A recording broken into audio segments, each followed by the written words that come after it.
Hello everyone, welcome back to the channel. Hope you are doing well and fine. And in today's video, I'll be showing you how to access Revolut without phone.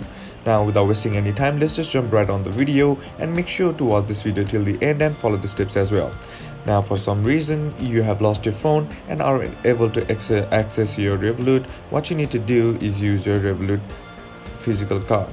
Now, for some reason, if you want to use it from your phone, then what you need to do is simply buy a new phone and then log in to your account in the new app by downloading the app, and then you can access your phone, because without your phone you aren't able to access your Revolut virtually.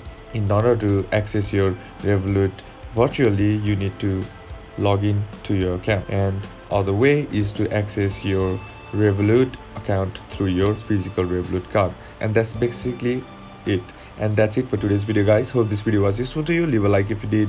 Comment down below what the next video should be on. Consider subscribing to the channel. Thank you for watching. Bye bye.